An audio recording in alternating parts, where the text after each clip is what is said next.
Afrika yedu. Amen. Muvhangeri shoniwa uyani cheya mudzidzisi iri kudiwa pano. Watuma pa.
Afrika yedu.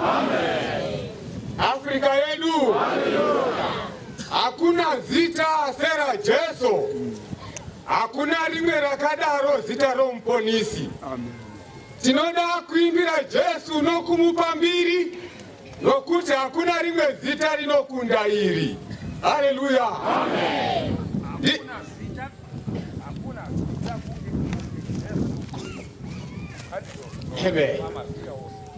Hakuna zita kunge Jesu pamazita ose.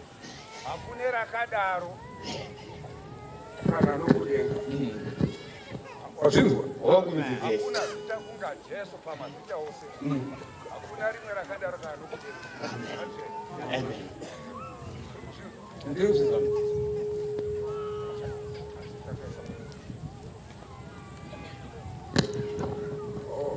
Hakuna zita kunga Jesu pamazita ose. Wazvinzwa? Hakuna rimwe rakadaro kunyanya nokudenga. Hakuna. Amen. Zita raJesu iguru. Amen. Panyika nokudenga. Amen. Hakuna rimwe zita kunge Jesu. Hakuna rimwe rakadaro kunyangwe nokudenga. Afrika yedu. Amen. Ndi Jesu wakati da kwazo. Wakati fira akatiswededza pedyo. Afrika yedu. Amen. Jesu wakati da isu. Amen. Satamuda. Isu vanhu vapanyika. Amen. Saka akauya. Matiri nokwenda kurudo. Madamu wetsoka dzinoenda. Amen. Yes. Jesu wakati da isu satamuda. Unokuda takafanira kumudawo. Takafanira kumutenda nokumuda kwake. Mudane mwedu, vese nesimba redu, vese nenjere zedu, vese tosiya zvese zvinyika, tomutevera Jesu. Tosiya zvese zvinyika, totevera Jesu. Amen. Ndiwo zvese muna zvese. Iwo uchandiverengera uchandiverenga kumangwana Saturday. Nasisho chishanu naye. Indakuwa. Afrika yedu. Amen. Ndi Jesu wakafira wose, wakatida kwazo, akatiswededza pedyo neropa rake. Afrika yedu. Amen. Ndi Jesu wakarapa vanhu, wakashamba vanhu neropa rake. Wakashamba vanhu neropa rake. Ndi Jesu wakatitenga neropa akatiisa padenga. Amen. Nokuti anotida. Amen. Afrika yedu. Amen. Zvino kandiro kanoenda kunobva kamwe. Kandiro enda kandiro dzoka. Amen. Takafanira kuti timutende nokumuda kwazo. Amen. Afrika yedu. Amen. Ndi Jesu wakatiudzira kuturidza Mwari nokusarudza vashamwari vakanaka chete. Ndi Jesu anoenda nesu kwose tinoenda. Ndi Jesu anotibatsira paupenyu hwedu. Afrika yedu. Saka Mwari musiki mukuru wedenga nenyika nezvose zviri mukati mazvo ngaarumbidzwe nokudiwa navanhu vose.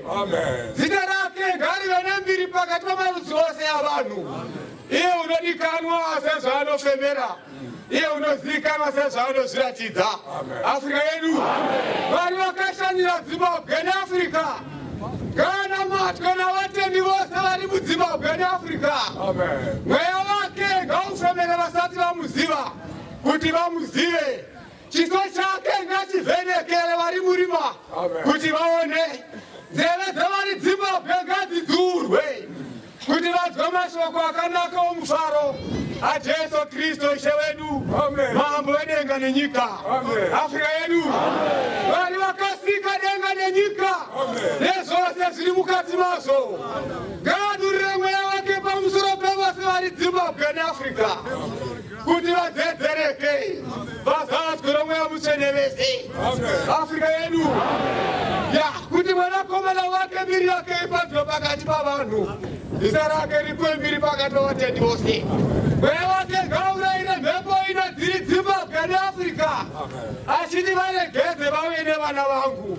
Naivo vati toenda kumufudzi wedu, vauye vakawanda seshiri dzechimokoto paruware, uye vauye vakawanda senyuchi pamuzinda. Afrika yedu. Kuti zvakataurwa neshoko zvakuti migumo yose yenyika icharangarira nokudzokera kuna Jehovha. Marudzi ose evahedheni acharamba ndinobata kwauri kuti zviitike Afrika yedu kubva pakubuda kwezuva kusvika pakuvira kwaro zita raJehovha richakudzwa pakatova hedhe pose pose zvinonhuhwira zvichavigirwa zita rake ndichaparidza chirevo chinoti Jehovha wakati kwandiri ndiwe mwanakomana wangu nhasi ndakakubereka kumbira kwandiri ndikupendudzire nhaka yako nemuguma wenyika zvose zvako endai munyika yose muparidze zvisikwa zvose evhangeri anenge atenda akabhabhatidzwa agoponeswa anenge aramba agotongwa Afrika yedu Jesu akati endai naizvozvo mudzidzise marudzi ose muvabhabhatidze muzita raBaba neramwanakomana neramweya mutsvene muvadzidzise kuchengeta zvose zvandakakurayirai imi tarirai ndinei mazuva ose kusvika pakuguma kwenyika Afrika yedu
ndo tariro yedu vapostora vaJesu kuti rudzi rwose rwuponiswe, kuti Jesu awane zvaakatamburira nomweya wake agogutiswa nezvakanaka zvinobva muAfrica.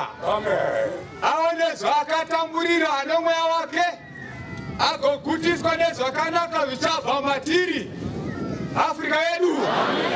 Saka nyika dzose dzamirira Paulo kuti apedzise basa nevhangeri yaMwari, nokuti ndiye akapiwa basa iri paakapiwa mizinda mishanu yenyuchi kuti azadze pasi rose neivhangeri Afrika yedu.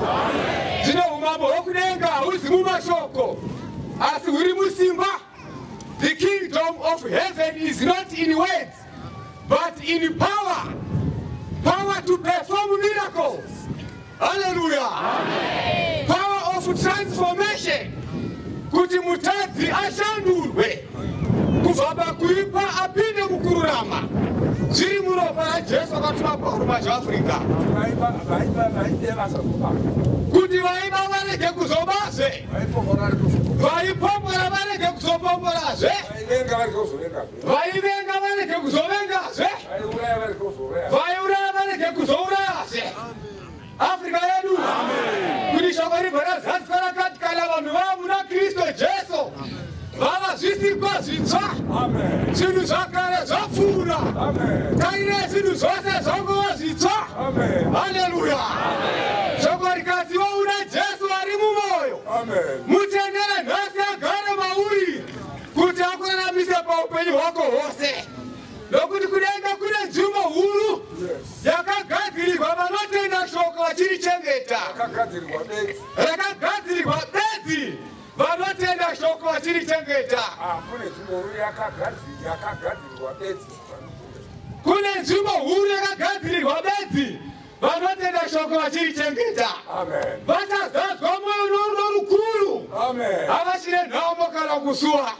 Afrika yedu ndo vane miviri yavo iri mushavo muponesi. Amen. Amen.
Afrika yedu ya tinotenda Mwari wakati wedzera ngoni dzake dzisingaperi kutiponesa pale zvakaipa zvedu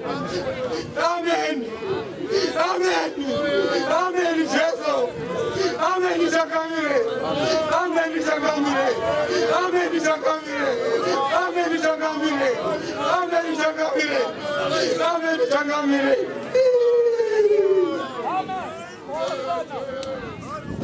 Amen. Mambo ngakuzwe. Akatitira ngoni. Amen. Takaswedezwa pedyo.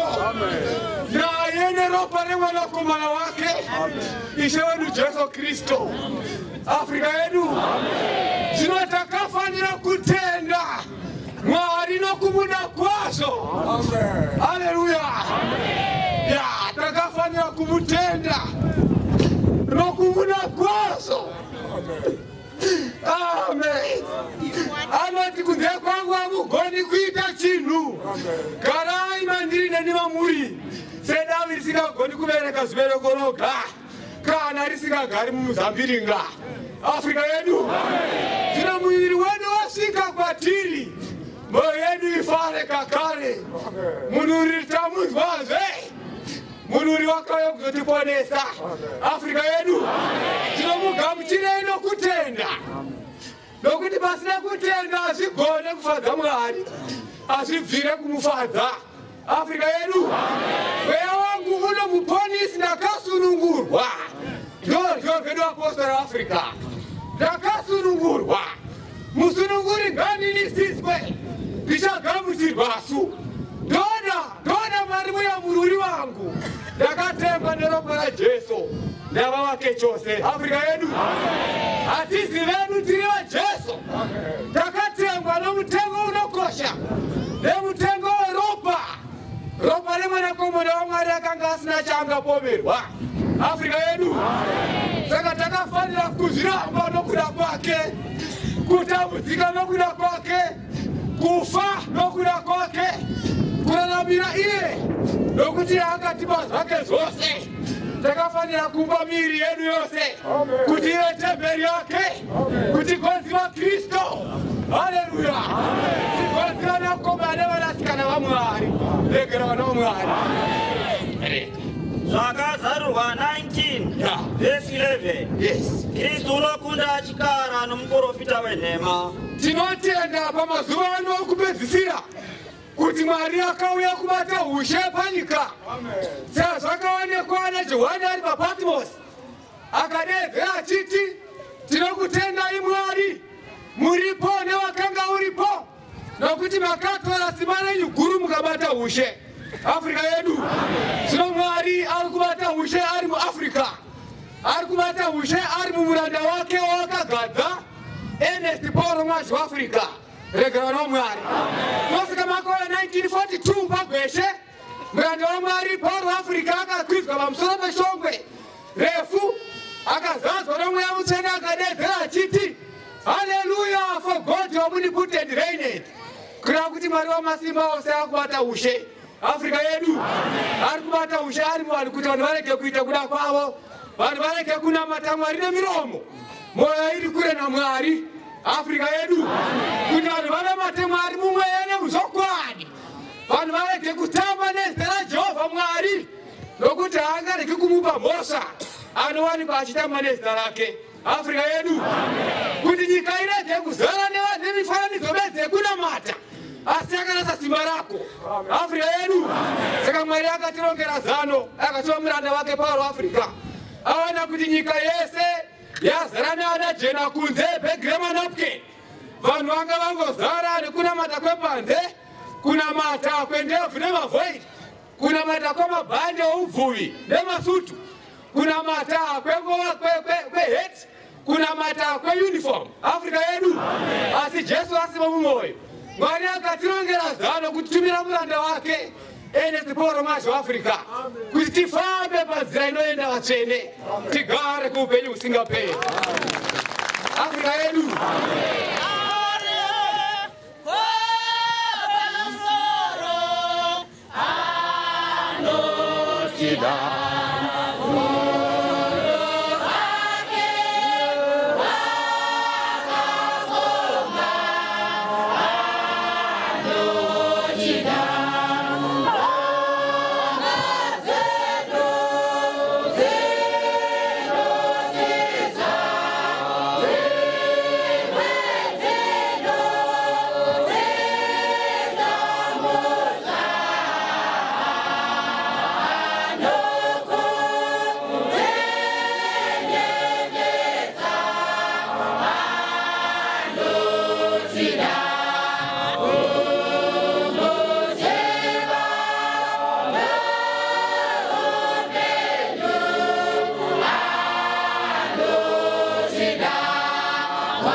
Ipapo ndakaona kudenga kwazarurwa, ndikaona bhiza jena, naye wakanga agere pamusoro paro wakanzi wakatendeka nowazokwadi. Afrika yedu. Johani akaona ivhangeri yakaita sebhiza jena. Wakanga ari pamusoro paro wakanga akatasva. Bhiza iri zita rake akanzi wakatendeka ndewazokwadi. Afrika yedu. The African Apostolic Church ichionekwa naJohani kudenga. Edzidziso yomuranda waMwari Paul Africa yakaonekwa yakaita sebhiza jena. Bhiza richimire evhangeri isina charinga chaingapomerwa. Evhangeri yaJesu kumazuva nokupedzisira yakanzi kubwinya kweimba yokupedzisira kuchapfuura kweyekutanga. Afrika yedu. The glory of the later house shall exceed that of the former. Ndo yakaonekwa naJohani ari paPatmos. Akanga achikontora vhangeri yacho akapiwa zita zikazi anonzi wakatendeka ndewazokwadi. Afrika yedu. Saka tinoti makorokoto takapiwa mutumwa wakatendeka uye ari mutumwa wezokwadi. Afrika yedu. Regerona Mwari. Mwari akatitira nyasha akatipa zvinhu zvokudenga zvechokwadi. Akatipa upenyu husingaperi maari. Afrika yedu. Saka tinoti makorokoto makuru nokuti akapiwa wakatendeka. Kutendeka kudi kutendeka kuita zvido zvawaunoshandira. Saka muchinzwa muranda waMwari Paul Africa achiti dai ndaitsvaga kufadza vanhu handizaiva muranda waKristu nokuti anoramba achiita zviro zvawaanoshandira. Afrika yedu haatsaukira kurudyi kana kuruboshwe pane zvaakadzidziswa nomwanakomana waMwari Jesu Kristu nokuti wakarurama wakatendeka ndewazokwadi. Afrika yedu. Ipapo ndakaona kudenga kwazarurwa. Ipapo ndakaona kudenga kwazarurwa. Ndikaona bhiza jena. Wakaona bhiza jena. Naye wakanga agere pamusoro paro wakanzi. Yes. Wakatendeka nowazokwadi. Hande. Unotonga nokurwa zvakarurama. Afrika yedu. Unotonga nokurwa zvakarurama. Achiti atirwe nenyama neropa. Asinorwa nemweya yakaipa iri mumhepo. Afrika yedu. Tinodambira nyika nenyika neshoko raMwari. Asi atirwe nerunyararo. Tinorwa naSatani. Afrika yedu. Saka muranda waMwari Paul Africa achionekwa. Akaonekwa ari munhu anotonga zvakarurama. Justice and judgment are the habitations of thy throne. Mercy and truth shall go before thy face. Afrika yedu. Kurama nokuramisira ndidzo nheyo dzechigaro chenyu Ishe. Ngoni nezvokwadi zvichakutungamirirai. Ndo zvakaiswa mumuranda waMwari Paul Africa. Akabva nazvo kudenga kuti agotipa panyika. Afrika yedu. Meso ake akanga akaita somurazo womoto. Meso muranda waMwari Paul Africa akaita somurazo womoto. Pamusoro wake pakanga pane korona zhinji. Usaneseka hako kuti ndira kuzikana nomuranda waMwari Paul Africa panyama. Don't worry. Hapana vasingazivi kunyangwe dzasva vakazvarwa nhasi. Afrika yedu. Tosika uchiona kuti wakarara muhope anouya pauri usati wambotaura naye. Anouya kuti John nezita rako iwe rawakazvarwa naro. John mukaunamate kunze kwakaipa. Kana kuti John yakuzokubatsira hondo yanga yakukurira. Afrika yedu. Meso ake akanga akaita somurazo womoto. Anoonekwa munyika dzese, anoonekwa kuNew Zealand. Ari kuAustralia, ari paCS. Meso ake akanga akaita somurazo womoto. Afrika yedu. Tinotenda kuti anenge achitiona nguva dzose. Seshoko rakati ndine mazuva ose kusvika pakuguma kwenyika. Afrika yedu. Wakanga ane zita rakanyorwa risina kuzikanwa nomunhu asina ebe. Afrika yedu. Muranda waMwari achionekwa naJohani paPatmos akanga ane zita rakanyorwa harina kuzikanwa nomumwe munhu asina iye oga. Afrika yedu. Ndosaka makaona paya muranda waMwari Paul Africa achiona muchizaruro vachinonga makadhi, vapiwa makadhi vachitsvaga kuti zita rake rinoreve mushure vonga vatumidza vamwe vose. Vapinda mumweya vese vakashayiwa kuti yu vanorevei. Afrika yedu. Muranda waMwari akati ndipei heru kadhi rangu. Achiritora akabva ati handinoni. Akati mazona here vakomana. Ishe Jesu Kristu akambotara zuva riye achiti pakati penyu apa pane mumwe asingazikanwi. Afrika yedu. pakati penyu apa pane mumwe wamusingazive. Afrika yedu. Saka tine muranda waMwari asingazikanwi ari pakati pedu. Afrika yedu. Ndakanzwa vanhu vachiitirana nazvo zvikanzi ini mutumwa ndomuziva. Ndakati vakomana musatambe. Muranda waMwari is unknown. Haleluya. Nokuti Pauro weTaso mwanakomana waKisi mukirikia worudzi rwaBhenjamini akaona muchizarura akaona asvika kunyika yeAfrica pamazuva ake aiparidza. Anoti ndakandasvika munyika yeAfrica ndakaona pane gomo riripo mukati pamugomo manga mune dombo hombe ranga ririmo. Hanzi ndasvika padombo ndakaona mukati medombo mune murume akanga arimo akanga ane magemendi machena ari murume mutema murefu aine fuko rake netsvimbo aine mabhuku ake agere mukati mebwe. Afrika yedu. Hanzi asi ndakati ndichimuona ndakaona chiremerera chaanga anacho achizi chiremerera chandakamboona kunyangwe kudenga kunyangwe pasi. Afrika yedu.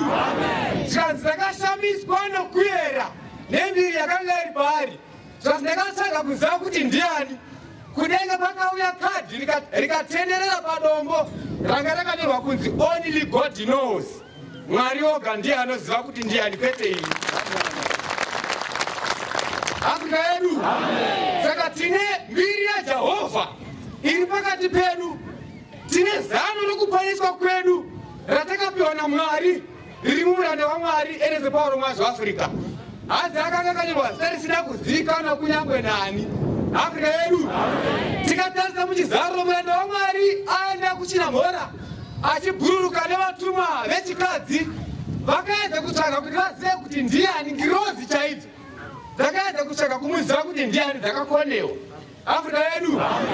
Kana tikatarisa marudzi ekutsvaga nawo zivo ways of inquiring information iripo panyika tikati ndo yakaitwa nevatumwa vakashandisa mamethods ese ekutsvaga zivo vakakonewa. Afrika yedu. Vakaedza kuita zvekucalculata kushandisa mathematical knowledge kuti vangabudisa figa yekuti 24 kana kuti chii kuti vazive kuti muranda waMwari ndiani vakakonewa. Afrika yedu. Vakashandisa combinatorial method, combinatorial hypothesis kuti vazive kuti muranda waMwari ndiani kubatanidza zvinhu zvese asi vakakonewa. Afrika yedu. Vakashandisa hypothetical deductive spiritual reasoning yekuti tomboti ndiMwari angava Mwari here watisingazivi, tomboti ndiJesu angava Jesu here watisingazivi. Still vakakonewa vakatanga timubvunzire vakomana zita rako rinombodzera uye basa rako rinomborireiko. Pauro mwazi waAfrica muunyoro nemukufava akabva ati I am the angel of Africa, the only Ernest Mwasha in Southern Rhodesia. Anogara asingasvika nokusingaperi. Tinokuziva kuti izano rokuponeswa kwedu. Afrika yedu. Amen.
neumambo muAfrica.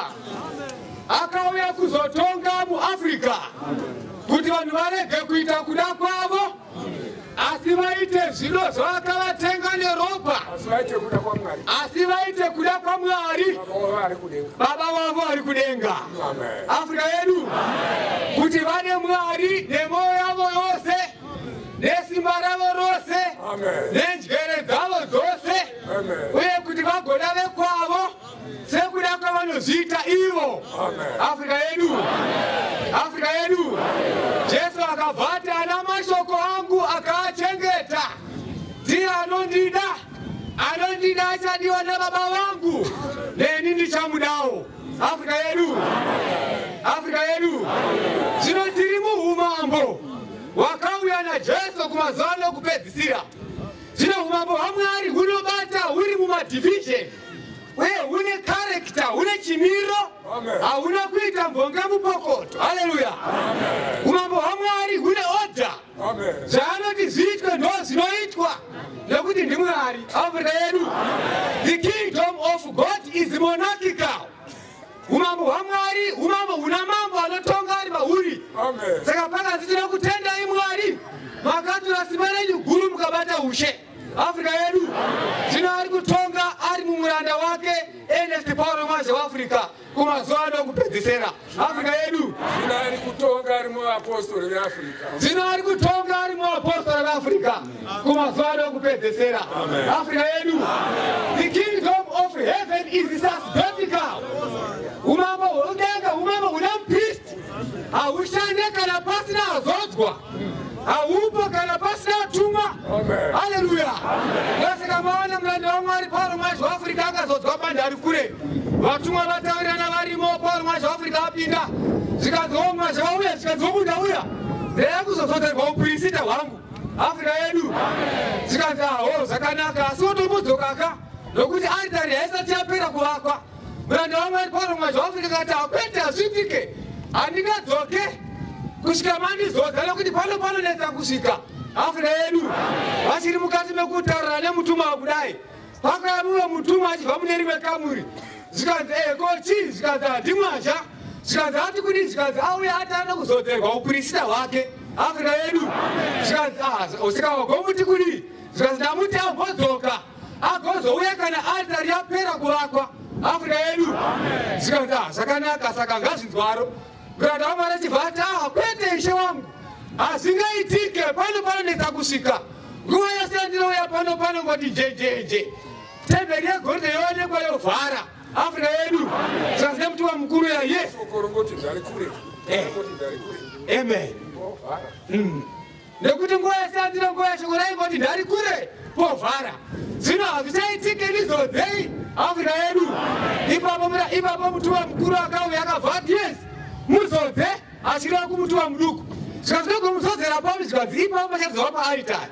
Afrika yedu ndopakabva batwa muranda waMwari Paulo Mwaje waAfrica, ndokubva aitwa pauriri hwetemberi pasi, ndokubva aropafadzwa muzita raBaba achikwizirwa pasi pauriri hwetemberi, ndera Mwanakomana, ndera Mweya Mutsvene. Amen. Ndokubva azodzerwa basa ropodzerwa pasi rose. Afrika yedu, so the kingdom of heaven is sacerdotal. It is a kingdom with a priest. Umambo huna akatumwa, akazodzwa, akapiwa zvakakwana zvebasa racho. Afrika yedu akaiswa mumirazo mishanu yemoto, purification, kuti ave chisikwa chitsva, ave chiedza chenyika. Afrika yedu, the kingdom of heaven is hierarchical. Wakarongwa uchibva kumusoro uchidzika pasi.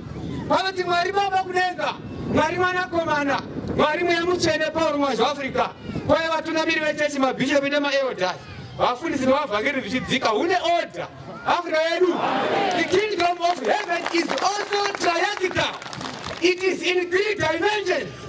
Inoshanda iri mutatu.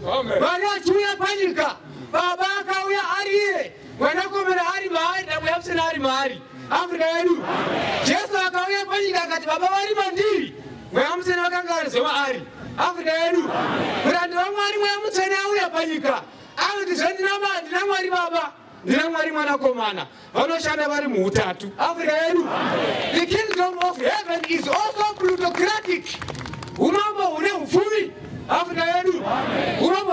vanenge vauya kwauri vanozorodzwa vana vanorugare Afrika yedu usatenda uchiti hai ndika upenyu kwangu nhamo ndogari godly it's not that Mwari akauya kuti vanhu vave neupenyu vave nawo hwakawanda vanhu vave norugare vave naro rusingaperi Afrika yedu wakanga akapfeka nguo yakanyikwa muropa muranda waMwari anofamba ane nguo yakanyikwa muropa zita rake rinonzi shoko raMwari Afrika yedu anofamba ane nguo yakanyikwa muropa ndosaka muchiona kuti masatanisti kana Pauro mazvaAfrica muranda waMwari motikari yake angopinda muroad jet masatanisti hakusisina transport no movement Afrika yedu nekuti nguo yake yakanyikwa muropa regwayana raimi yakati hosana ndisendi Pauro anofamba muropa regwayana Afrika yedu hanzi zita rake tapiwa zita rake manje anonzi shoko raMwari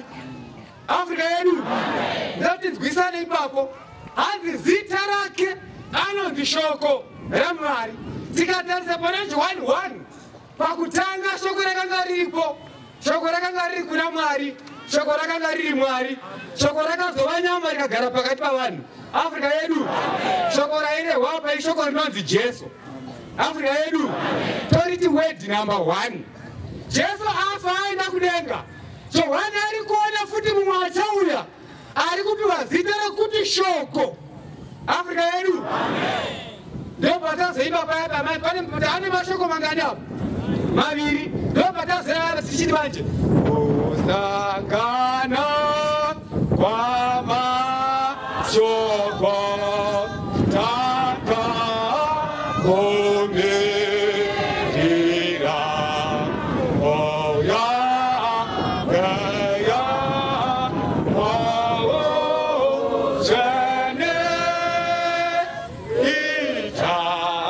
itabasa pano kusangana kwa mashoko takakumirira kusangana kwa Pauro mazvaAfrica naJesu ndopatamirira tichina chimwe haleluya haleluya mambo Jesu mambo Jesu mambo Jesu mambo Jesu mambo Jesu mambo Jesu mambo Jesu mambo Jesu mambo Jesu mambo Jesu hosana changamire hosana changamire hosana changamire tambira kusangana kwa mashoko kusangana kwa Jesu kudenga nemuranda wake Pauro mazvaAfrica kana zvangadaro takwana Afrika yedu erenga shamwari amen hondo dzokudenga dzakamutevera anoteerwa nehondo dzekudenga afambi ari oga dzakatasva mabhiza machena dzinofamba nehondo nezvombo zvekudenga zvakakwana zvokumudzivirira dzakafuka mucheka wakanaka muchena dzichifamba dzichimuchengeta nechina yes mumuromo make makabuda munondo unopinza mumuromo maPauro mazvaAfrica munobuda munondo unopinza munobuda evhangeri Afrika yedu kana akati uine muteerera akasakunamatira akati zvapera muteerera watopera nezita raJesu Afrika yedu mumuromo make makawanikwa muchibuda munondo unopinza akangoti upombwe hwapera unobva watopera ipapo akangoti chiva chisimba chitsva unobva watova chisimba chitsva ipapo Afrika yedu akamisa hondo yepasi rose 22 June 1984 nokutaura bedzi Afrika yedu izvi zvanoonekwa munyika dzese nedzwi rake bedzi vachinamata naye Afrika yedu yatine chirevera chedenga pakati pedu tina Mwari mukuru pakati pedu chibwe chitedza chinokwirwa nevakachena pamwoyo Jehovha chirevera chedenga Mwari wamasimba ose aripo neakanga aripo achagara aripo nokusingaperi Afrika yedu andesha inotenda matenga kaite nyasha watuma Pauro kuparidze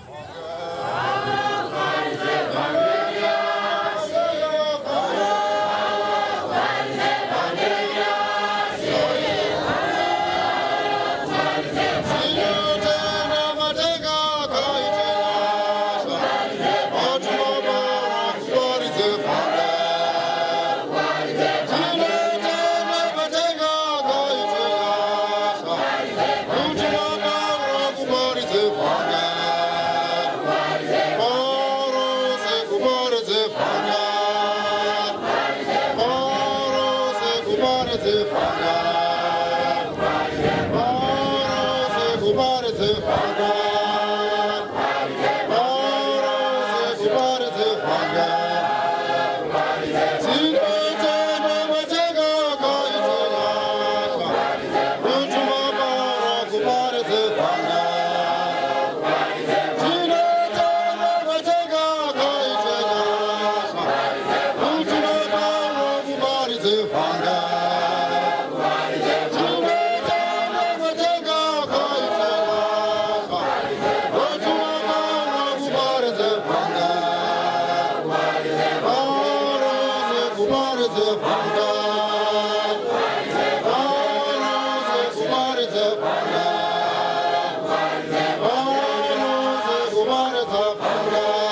Afrika yedu. Ya saka muromo make makaonekwa muchibuda murondo unopinza zvichireva mhando yeevhangeri yepamusoro-soro, dzidziso yemudenga yechitatu, dzidziso inobva kuEopa Afrika yedu. Saka muchiona kuti muranda waMwari Paul Mwazha-Afrika akaiswa mudziva makapinda varanda vakabatira Mwari basa, makapinda vana Elia naana Moses, mukapinda Kristo iye ari wechina. Afrika yedu ndo makanga achigadzirwa kuti akwanire basa, kuti kana abuda imomo muromo make mubude murondo unopinza, kuti atonge rudzi nawo, atonge rudzi nemurondo iwoyo. Afrika yedu akapiwa nekuti arimo aibikwa achigadzirwa, akapiwa the art of teaching, mhando yokudzidzisa inonzi hermeneutics. Hermeneutics zvinoreva mhando yokudzidzisa isinganzwisisike. Afrika yedu yemuranda waMwari Paul Mwazha-Afrika haisi yekuendera kuchikoro, haisi yekungoverenga, ane zivo yakadzama. Afrika yedu saka uchiona kuti hapana munhu angataura history yeZimbabwe yekunamirwa kwaMwari muno muZimbabwe kukunda muranda waMwari Paul Mwazha-Afrika. Regerwa naMwari, hakuna munhu anogona kutonga mhaka kufura muranda waMwari Paul Mwazha-Afrika, nekuti ainonzi critical hermeneutics, zivo yekutonga nokutamba mhaka inobva kudenga. Afrika yedu ane inonzi ontological hermeneutics, zivo yekuti kana anotaura zvisiri mubhaibheri, anoti akataura zvisiri mubhaibheri, akataura zvisiri kumadzibaba edu, hamungozvinzwisisi, asi zviri zvinhu zvinoponesa mweya yedu. Afrika yedu sepapa anoti kunzwa nekuita ndinogedhe padenga, ukatsvaka mubhaibheri hauzvioni, ukatsvaka mubhuku rehistory hauzvioni, zvinongori mari iye chete. Afrika yedu nekuti akazvikwadzwa kumusoro kudenga kuna Jehovha.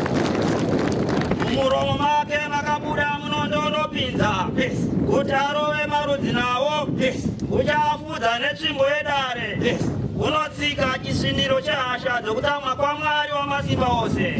Afrika yedu, Afrika yedu, muranda waMwari Paul Mwazha-Afrika ndiye chete ane tendero yokutsika chisviniro chehasha dzaMwari. Mwari akatsamwa panyika, akatsamwa. Hakuna munhu anogona kudzora hasha dzaMwari kunze kwomuranda waMwari Paul Mwazha-Afrika. Afrika yedu ndiye chete ndotariro, ndiyo hope, ndo zvedu, ndo upenyu hwedu. Afrika yedu ndiye anogona kuti akati baba kudenga kunoteerera izwi rake, Mwari odzora hasha dzake otiwedzera tsitsi. Afrika yedu ndosaka makore 1984 baba hondo yepasi rose yakuparadza nyika, iye nezini yake kuti kwete nokuda kwetsitsi dzake hasha dzaMwari dzikadzorwa. Nanhasi tiripo. Afrika yedu tinoda kupedzisa vhangeri yedu yekudzidzisana kuti muranda waMwari Paul Mwazha-Afrika ndiye here. Pane zvinhu zvatinofanira kuziva nazvo, kuti kana mutumwa auya mubhaibheri tamunzwa kuti ndiye ataurwa nezvazvo, takuda proof inobva kumabhuku ekutonga Pauro Mwazvaafrica kuti ndiye here akataurwa nezvake, ndiye here Afrika yedu. Verenga shamwari. Kutumwa kwa Pauro Mwazvaafrica chikamu chechipiri chitsauko 9 page 13 verse 4. Takapinda muNigeria nomuGhana zvatakazengeta vane chamabvazuva Afrika yedu. Toda kuona kuti ndiani akapiwa basa rokuponeswa kuvanhu pasi rose. Ndiani akapiwa basa panyika rokuponeswa kuvanhu vose pasi rose. Afrika yedu. zvatakazengeta vane chamabvazuva tatarisana chiso nechiso navakwame Nkrumah. Takatanga kutaura navo ndichivatenda pamusoro porudo rwavo rukuru kuvanhu veAfrica. Ndichitaura kudaro tatarisana vakwame Nkrumah vakataura chiratidzo chomuchinjikwa waJesu Kristu wamhanza yangu. Vangoita izvozvo vanhu vazhinji vakanga vakakomberedza chigaro choushe vakapfugama vakanamata vachimva vabatwa namweya mutsvene vose. Afrika yedu. Saka Pauro Mwazvaafrica akabva aisirwa chiratidzo chomuchinjikwa navakwame Nkrumah. Vakwame Nkrumah vachibata basa rephysical liberation, kurwirwa kwavanhu pautapwa hwenyama nevapamipfumi. Afrika yedu. Pauro Mwazvaafrica akabva apiwa mandate kana simba rokuti iye achitonga pasi yose nomuchinjikwa waJesu. Afrika yedu. Nokuti paakangotarwa muchinjikwa bedzi vanhu vese vakanga vakakomberedza chigaro choushe vakabva vazadzwa nomweya mutsvene vese vakapfugama vakanamata. Afrika yedu. Andeshamwari. Kutumwa kwa Pauro Mwazvaafrica chikamu chechipiri chitsauko 10 page 21. Afrika yedu. Ndakuda kuziva kuti muranda waMwari Pauro Mwazvaafrica ane paakasiyana nevamwe here variko vanoti vatumwa. Kana zvisina kusiyana zvedu zvakangofanana, asi kana paine musiyano toteera zviri zvezvokwadi. Afrika yedu. Nekuti pandakakura ini taichovha motikari dzewaya, zvimamota toizowaya zviya, taitofambawo murodhi tichitotinhira tichiita semota. Afrika yedu. Asi zupuko chairo rine injini nadhiraivha nemapassengers richinga rauya, ndaitakura kamota kangu ndoenda nako kunze kwerodhi nokuti kakasiri kamota chaiko. Afrika yedu. Saka kune vakatitangira nevakanga variko kubva kare kare. Zvino chechi chairo rine mutumwa chaiye akanyorwa nezvake ndo rauya. Afrika yedu. Andeshamwari. Takasvika pachitoro changu pachirasauta, mweya mutsvene akandirambidza kupinda. Akandifudza achindiendesa kuzasi south. Vaerenga pasi. Vaerenga vesi. Chirenga 3 vesi. Vaerenga vesi. Africa. Chirenga 3 vesi. I am the angel of Afrika yedu. Takuda kuziva kuti kune vatumwa vangani. Tambozwa kuti vanogoneka variko asi vasiri ivo. Takuda kuziva kuti saka izvi kwasara vatumwa vangani pakupera kwenguva panguva ino. Kana taziva kuti kune vatumwa vangani, kana vakawanda toteera ivo, kana ari umwe chete toteera iye wechokwadi. Afrika yedu. Andeshamwari. Erenga zvakanaka. Kutumwa kwa Pauro Mwazvaafrica chikamu chechipiri page 12. I am the angel of Africa. The only Ernest Mwazha in Southern Rhodesia. Africa yedu. I am the angel of Africa. The only Ernest Mwazha in Southern Rhodesia. Pasi the only ndiye mumwe chete mutumwa wechokwadi asara. Ndiye watinofanira kuteera nekuteera dzidziso dzake. Africa yedu. Mutumwa taanaye wechokwadi tamuona. Pasara chechi zvino. Chechi nderipi ratinofanira kunamata mariri. Afrika yedu. Mutumwa tamuona zvenguva kupedzisira tazvinzwa umambo hwake taunzwa zvaari tazvinzwa nguva dzake tadzinzwa pasara chechi. Kana chechi tangoriwana tobva tatomhanyira mariri. Afrika yedu. Andeshamwari.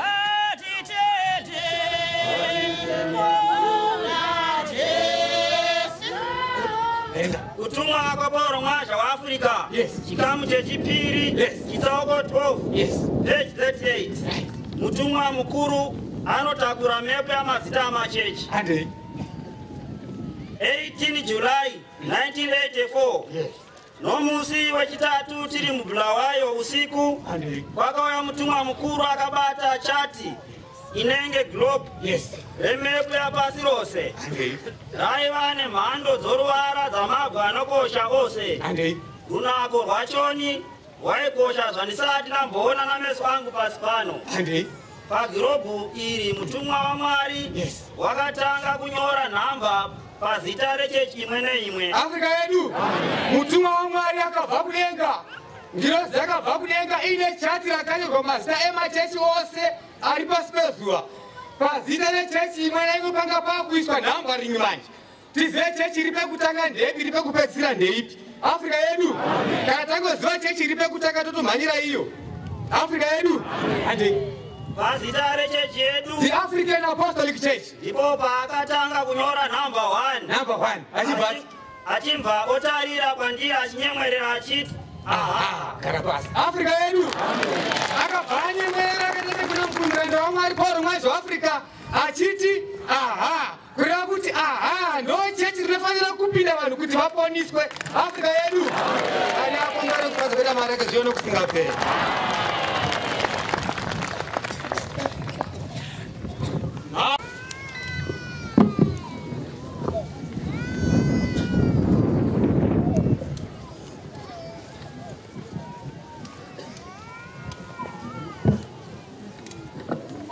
Afrika yedu, Afrika tinotenda. Afrika yedu, Afrika tinotenda Mwari nebasa rake riri pakati pedu, nokuti isu tiri basa remaoko ake. Zvino tinomutenda zvikuru nekushanyirwa kwedu nedzidziso yatawana pano, dzidziso yaMweya Mutsvene ichibva kudenga.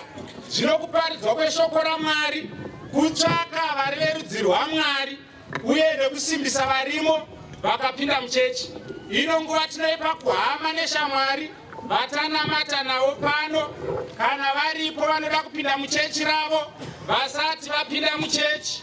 Ino ndo chechi renyu rine chekuita navanhu vatema, the African Apostolic Church, vaapostora veAfrica, chechi rakanyanya kunakira vanhu vatema. Taichitambira zvavamwe, nhasi ndezvedu. Simba chako chimwango chokukumbira hachina ndima, chako ndechako kuseva unosiya muto, marangaidako emumwe anosembesa.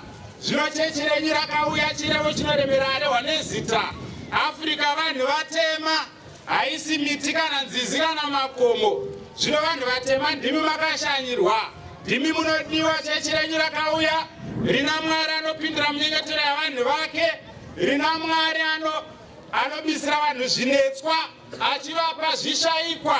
Afrika yedu, Afrika. Uye Jehovha Mwari wakataura achiti, mbondedzai muone. Varungu vakati the taste of the pudding is in the eating. Zvino unototi waedza woona zvakanaka zvatinodya, nokuti vakuru vedu vakati chakanaka idya nehama, mutorwa nehanganwa. Zvinotoda kuti muye kuna Mwari wenyu mumugamuchire nokutenda. Afrika zvino panenge pachiimbwa kana vari pada kupinda muchechi ravo, the African Apostolic Church, vanozviratidza nekuya kuno mberi wokuzogamuchirwa muchechi renyu. Apostolo Peter ne Mwari